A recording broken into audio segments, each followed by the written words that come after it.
You have implemented complete silence after years or months of engaging with the avoidance defended patterns. You no longer respond to their sporadic contact attempts. You no longer react to their withdrawal and return cycles. You no longer provide the emotional responses that their behavior previously generated. You no longer engage in the push-pull dynamic that characterized your entire relationship. This silence is not strategic temporary withdrawal designed to make them miss you or to trigger their pursuit. It is genuine disengagement that reflects your authentic release of them and your authentic investment in your own healing and forward movement. You have stopped playing the role you occupied in their defended drama, have removed yourself entirely from their psychological landscape, have created void where your consistent presence and your consistent reactions used to exist. The avoidant detects this silence as qualitatively different from your previous temporary distances or your previous threats to leave. Your silence communicates finality rather than strategy, genuine absence rather than performed distance, authentic indifference rather than hurt that masks continued caring. This detection creates specific crisis in the avoidance defended psychology because your silence eliminates functions your presence served that allowed them to maintain their patterns without confronting those patterns' toxicity.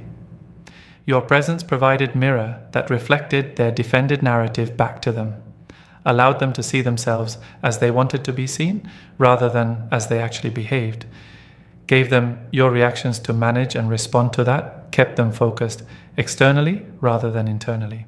Your engaged responses to their patterns, your anxiety about their withdrawal, your hurt about their emotional unavailability, your frustration about their inconsistency, allowed them to focus on your reactions as the problem rather than facing their patterns as the problem. Your continued presence, despite their inadequacy, confirmed their defended belief that their patterns are tolerable, that people will accept their defended limitations indefinitely, that they can maintain defended comfort without facing consequences that would force examination of whether their defenses serve them or harm them. Your silence eliminates all these defensive supports, creating confrontation with themselves that your presence prevented. Without your reactions to manage or respond to, without your presence to confirm their patterns are acceptable, without external focus on your behavior they can critique, or your needs they can characterize as excessive, the avoidant faces themselves and their patterns with unprecedented clarity. The silence creates mirror that reflects their actual behavior rather than their defended narrative about their behavior. They see their withdrawal without your anxiety about that withdrawal distracting them. They see their emotional unavailability without your hurt giving them something external to respond to. They see their inconsistency without your accommodation normalizing that inconsistency. This clearer self-perception allows recognition that their patterns are toxic in ways your presence and your engagement obscured. Yet critical recognition you must maintain is that seeing their patterns is not equivalent to changing their patterns, that awareness without action maintains defended status quo, that recognition without therapeutic work leaves them exactly where they were, despite their newfound ability to name what they do wrong. The avoidant can see their toxicity while making zero effort to address that toxicity through genuine healing work. Your absence eliminated the mirror that reflected their defended narrative back to them. The avoidant maintained specific narrative about themselves and their patterns throughout relationship that protected their ego and their defended worldview from confronting the harm their behavior created. They told themselves they were not emotionally unavailable. They were just independent and self-sufficient. They were maintaining healthy boundaries. They were protecting themselves from being overwhelmed. They characterized their withdrawal not as abandonment of you, but as reasonable need for space, as self-care, as appropriate response to feeling pressured or engulfed. They framed their inconsistency not as unreliability, but as flexibility, as maintaining their autonomy, as refusing to be controlled by rigid expectations. This defended narrative transformed every toxic pattern into reasonable behavior, every harmful action into justified self-protection, every inadequacy into acceptable limitation others should accommodate. Your presence during relationship served as mirror that reflected this defended narrative back to them, in ways that allowed the narrative to persist without confrontation. Your continued engagement despite their withdrawal, confirm their belief that withdrawal was not abandonment requiring repair. If withdrawal were truly harmful, you would not have continued accepting it. Your attempts to understand their need for space validated their framing that space was legitimate need rather than defended avoidance.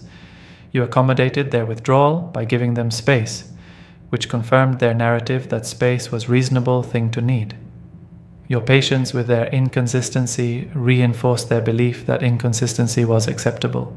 If you remained present despite unreliability, their unreliability must not be a serious problem requiring change. Your modifications of your own needs to match their limited capacity supported their narrative that their limitations were reasonable and your original needs were excessive. You adjusted yourself around them, confirming their defended belief that they were adequate and you simply needed to be more understanding. The mirror function operated particularly through your emotional reactions that the avoidant incorporated into their defended narrative. When you expressed anxiety about their withdrawal, they used your anxiety as evidence you were too dependent or too needy, rather than recognizing their withdrawal created legitimate anxiety. When you communicated hurt about their emotional unavailability, they characterized your hurt as you being too sensitive or too demanding, rather than acknowledging their unavailability caused legitimate pain. When you expressed frustration about their inconsistency, they framed your frustration as you trying to control them, rather than facing that inconsistency is harmful pattern deserving frustration. Your emotional responses became evidence supporting their narrative that you were the problem, too anxious, too hurt, too frustrated, rather than their patterns being the problem creating your legitimate emotional responses. Your presence also allowed the avoidant to maintain their narrative through constant external focus on managing your reactions and your needs. They spent energy analyzing your behavior, critiquing your responses, characterizing your needs as excessive, positioning your emotional expression as the issue requiring management. This external focus on you prevented internal focus on themselves. While they were busy managing your reactions to their patterns, they did not have to examine whether their patterns themselves were problematic. While they were analyzing why you were too anxious or too demanding, they did not have to face whether their behavior legitimately generated anxiety or whether their limitations legitimately failed to meet reasonable needs. Your presence as object of their analytical focus allowed them to avoid self-examination that your absence would force. Your silence eliminates this mirror function entirely, removing all the ways your presence supported their defended narrative. Without your continued engagement confirming their patterns are tolerable, they face that their patterns cost them relationship with someone who mattered. This consequence contradicts narrative that patterns are acceptable. Without your accommodation of their space needs validating that space is reasonable, they face that their withdrawal was abandonment that drove you away rather than self-care that reasonable people accept. Without your modifications of your needs confirming your original needs were excessive, they face that your needs were legitimate, and their inability to meet those needs reflects their inadequacy rather than your demands being unreasonable. The narrative that protected their ego throughout relationship collapses when you are no longer present to reflect that narrative back to them through your continued tolerance. Your silence particularly eliminates the external focus that prevented self-examination. Without your reactions to manage, without your behavior to analyze, without your needs to characterize as excessive, the avoidant has nowhere to direct their attention except inward. They cannot critique your anxiety when you are no longer present to be anxious. They cannot characterize your needs as demanding when you are no longer making requests or expressing needs. They cannot position your emotional responses as the problem when you are no longer providing emotional responses for them to analyze. The removal of external focus forces internal focus without you to think about, analyze, manage, respond to. They are left facing themselves and their patterns without the distraction your presence provided. The eliminated mirror reveals their patterns with clarity your presence obscured. They see their withdrawal as withdrawal rather than as reasonable space. Without your accommodation normalizing it, the pattern appears as abandonment it actually was. They see their emotional unavailability as unavailability rather than as healthy boundaries. Without your modifications accepting it, the limitation appears as inadequacy it actually represented. They see their inconsistency as unreliability rather than as flexibility. Without your patients tolerating it, the pattern appears as harmful behavior it actually constituted. Your silence creates reflection of their actual behavior, unfiltered through defended narrative your presence allowed them to maintain. The avoidant experiences specific recognition through the eliminated mirror. They recognize that you left not because you were too demanding, but because their patterns were inadequate. That you walked away not because you gave up easily, but because they consistently failed to meet legitimate relationship requirements. That you implemented silence not because you are cruel, but because protecting yourself from their toxicity became necessary. This recognition contradicts everything their defended narrative told them throughout relationship. They believed you were the problem with excessive needs. Your silence reveals they were the problem with inadequate capacity. They believed their patterns were acceptable limitations you should accommodate.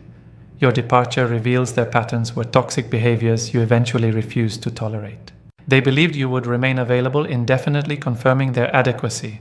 Your permanent absence reveals they were never adequate enough to justify your continued sacrifice. Understanding that your absence eliminated the mirror reflecting their defended narrative allows you to recognize your silence serves crucial function in potentially creating their awareness. Yet this understanding should not make you responsible for maintaining silence to facilitate their growth. Your silence is for you, for your healing, for your protection from their patterns, not for them, not to teach them lessons, not to create conditions allowing their recognition. If your silence eliminates their defended mirror and forces them to see their patterns, this benefit is theirs to do something meaningful with through therapeutic work. Your role is maintaining your silence because it serves your well-being, not breaking your silence to check whether your absence is generating their awareness or to rescue them from the uncomfortable self-confrontation your silence created. Silence removed the distraction of managing you and forced them to face themselves.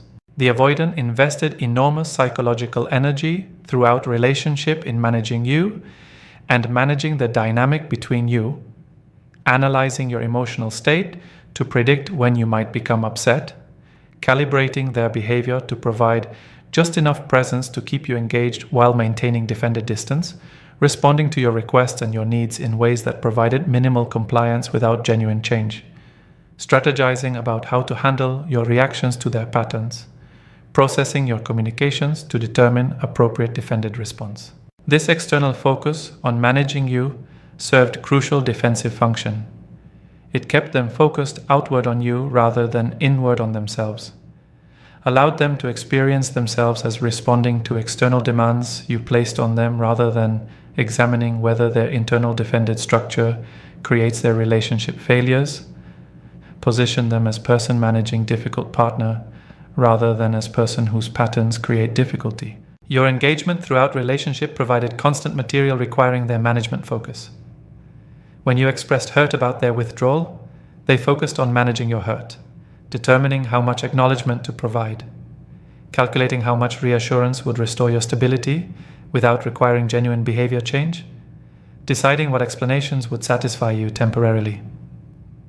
When you communicated needs they were not meeting, they focused on managing your needs, analyzing whether needs were reasonable, determining which needs they could provide minimal compliance with, strategizing how to deflect needs that felt too demanding.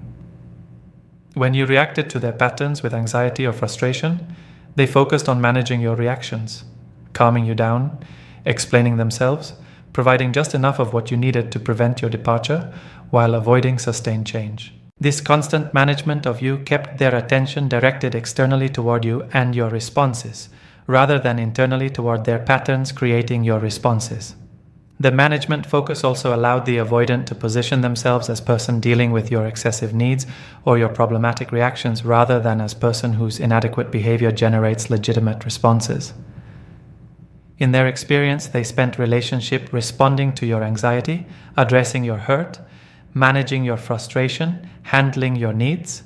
This framing positioned you as high-maintenance partner, requiring constant management, rather than positioning their patterns as problematic behaviors, generating your legitimate emotional responses and legitimate needs for change.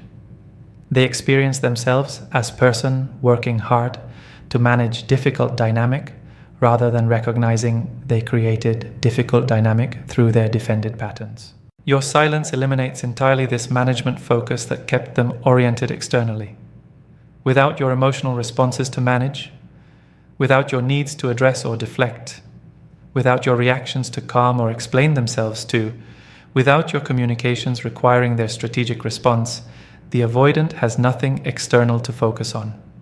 The management tasks that consumed their relationship energy and attention simply disappear.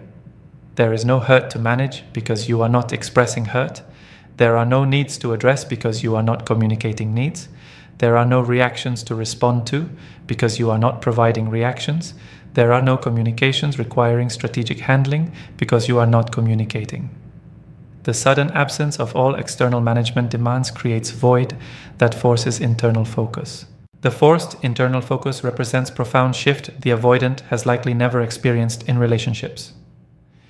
Their entire relational pattern involves keeping attention directed outward, managing others' reactions, responding to others' needs, analyzing others' behavior, strategizing about how to handle others' communications. Your silence removes all external objects of focus, leaving them facing only themselves and their internal experience without distraction of managing you. This forced internal confrontation feels uncomfortable and unfamiliar because their defense is organized specifically around avoiding internal examination through maintaining external focus. The internal focus forced by your silence allows the avoidant to recognize patterns they could not see, while managing you distracted them. They notice their tendency to withdraw, not as response to your pressure, but as their pattern that operates independently of what you do or do not do. Without you present to blame for triggering their withdrawal, they face that withdrawal is their defended response that would occur regardless. They recognize their emotional unavailability not as protection from your demands, but as their limitation that exists whether you are demanding or not. Without you present to characterize as too needy, they face that their inability to provide emotional availability reflects their defended structure rather than reflecting your excessive needs. They see their inconsistency not as flexibility in face of your controlling expectations, but as their unreliability that persists, whether you expect consistency or not. Without you present to position as trying to control them, they face that their failure to follow through reflects their pattern rather than reflecting their justified resistance to control. The silence particularly forces recognition of emptiness their defended patterns create. While managing you throughout relationship, they experience themselves as busy, as dealing with relationship demands, as navigating complex dynamic. Your silence reveals that much of what they characterized as you being demanding or as relationship being complex was actually their defended management of your legitimate responses to their inadequate behavior. Without you to manage, they face defended emptiness. They have no one to withdraw from, no one to maintain distance from, no one to be emotionally unavailable to, no one to be inconsistent with. The patterns that felt like protecting their autonomy or managing relationship demands reveal themselves as defended behaviors that prevent intimacy and connection rather than as reasonable responses to external pressure. The forced internal focus also allows recognition of their loneliness and their unmet attachment needs that managing you concealed. While managing external relationship with you, they did not have to face their internal loneliness because your presence provided some connection even if defended. Your silence eliminates even defended connection, leaving them facing that their defended patterns create isolation they do not actually want. They pushed away a person who cared about them. They maintained distance that felt protective, but that creates loneliness they now experience without you. They avoided vulnerability that would have created intimacy, that would have addressed attachment needs that remain chronically unmet. The recognition that their defended protection creates the isolation and loneliness it was supposed to prevent represents fundamental challenge to their defended worldview. Understanding that your silence removed the distraction of managing you and forced internal focus allows you to recognize your absence, creates conditions where the avoidant might finally see their patterns without external blame object distracting them. Yet this understanding should not make you responsible for maintaining silence as gift to facilitate their growth or make you tempted to check whether silence is generating their awareness. Your silence is boundary protecting you from their patterns, Maintaining it serves your well-being regardless of whether it generates their self-examination. If your silence forces them to face themselves and their patterns, this is consequence of your self-protection rather than purpose of your silence. You are not maintaining silence to teach them lessons or to create their growth. You are maintaining silence because continuing to engage with their patterns would harm you, because your healing requires their absence, because protecting yourself necessitates eliminating their access to you. Seeing their patterns doesn't mean they'll do the work to change them. The avoidant's newfound recognition of their toxic patterns, their withdrawal that abandons partners, their emotional unavailability that prevents intimacy, their inconsistency that creates insecurity, their defended limitations that make them inadequate partner, represents important step in potential growth process. Seeing patterns constitutes necessary first step, because you cannot change what you cannot see, cannot address patterns you do not recognize as problematic. The avoidant's awareness that their patterns are toxic rather than reasonable, that their behavior drives people away rather than appropriately protects them, that their defended limitations harm others and themselves represents breakthrough that your silence created through eliminating defended mirrors and management distractions that concealed patterns from their awareness. Yet awareness alone changes nothing without action that follows awareness. Seeing patterns clearly does not automatically translate into healing patterns. Recognizing toxicity does not spontaneously generate change. Understanding impact of defensive behavior does not directly produce different behavior. The gap between awareness and change is enormous. Awareness is cognitive recognition that occurs in single moment when patterns become visible, while change is behavioral and emotional process that requires sustained effort across months or years of therapeutic work. Many avoidants reach awareness of their patterns without ever doing the difficult, uncomfortable, sustained work that would actually transform those patterns into different, healthier ways of relating. The work that awareness should motivate includes specific components the avoidant must engage to translate recognition into actual change. They must seek qualified therapists specializing in attachment wounds and commit to sustained therapeutic process rather than attending few sessions, then quitting when discomfort exceeds their tolerance. They must examine childhood experiences that created their defended patterns, must process attachment trauma that taught them intimacy is threatening, must understand how their defenses developed as necessary adaptation that no longer serves them. They must learn to recognize their defensive activations in real time, must develop capacity to sit with discomfort those activations create without immediately enacting defensive behaviors, must practice staying present when every instinct tells them to withdraw. They must engage in vulnerability practice with safe people, must express needs and feelings they have spent lifetime suppressing, must tolerate being known and being potentially rejected rather than maintaining defended distance that prevents both connection and rejection. The work also requires the avoidant accepting that change will feel deeply uncomfortable and threatening to their defended structure that has protected them since childhood.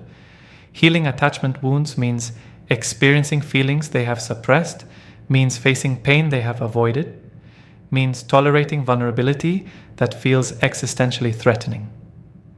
The avoidant must choose ongoing discomfort of growth work over familiar comfort of defended patterns. This choice is difficult because defenses exist specifically to avoid discomfort, because change requires voluntarily experiencing what defenses were designed to prevent, because growth means dismantling psychological structure that has allowed survival even though that structure prevents thriving. Many avoidants reach awareness yet choose defended comfort over growth. Discomfort despite recognizing their patterns are toxic. They see their withdrawal harms partners, yet they cannot tolerate staying present when intimacy exceeds their defended threshold. They recognize their emotional unavailability prevents genuine connection, yet they cannot access feelings they have spent lifetime suppressing. They understand their inconsistency creates insecurity, yet they cannot override defended resistance to commitment and obligation. They acknowledge their patterns cost them relationship with you, yet they cannot engage sustained therapeutic work that healing those patterns would require. The awareness exists alongside complete failure to take action. That awareness should motivate. They see clearly, yet they do nothing with what they see. The failure to do work despite awareness stems from several defended dynamics. First, awareness itself can serve defensive function by allowing the avoidant to feel they are addressing their patterns without actually addressing them. They can tell themselves and others they recognize their issues, they understand their problems, they see what they need to work on, using this awareness as substitute for actual work rather than as catalyst for actual work. The awareness becomes performance of growth rather than evidence of growth. Second, the avoidant may lack genuine motivation to change because their patterns serve defended needs that feel more important than relationship needs. They may prefer defended comfort and isolation over vulnerable discomfort and connection, may value autonomy over intimacy, may prioritize self-protection over authentic relating. Third, the avoidant may hope awareness alone will generate spontaneous change without requiring effortful therapeutic work. They may believe that seeing patterns should automatically produce different behavior, may expect that understanding their toxicity should naturally lead to acting differently, may avoid facing that change requires sustained difficult work rather than occurring organically from awareness.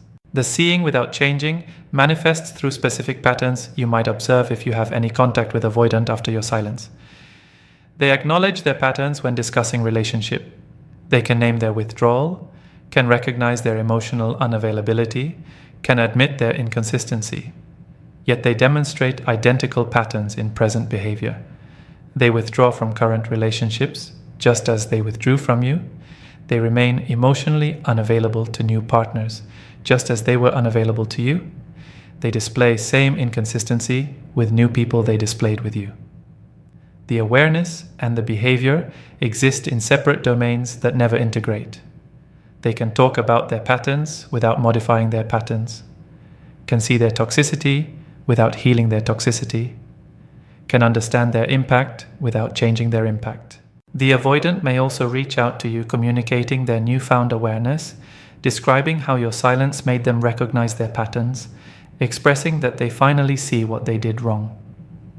This communication might feel like breakthrough, might seem like evidence they are finally growing, might appear to indicate meaningful changes occurring. Yet you must assess whether awareness communication is accompanied by evidence of actual work. Are they engaged in ongoing therapy? Are they demonstrating sustained behavioral change across months, not just days? Are they practicing vulnerability in consistent ways rather than performing vulnerability strategically? Are they staying present through discomfort rather than withdrawing when triggered? Awareness communication without evidence of sustained therapeutic work typically represents strategic gesture designed to restore your engagement rather than representing genuine growth process. Understanding that seeing patterns does not mean doing work to change them allows you to protect yourself from being rehooked by the avoidance awareness.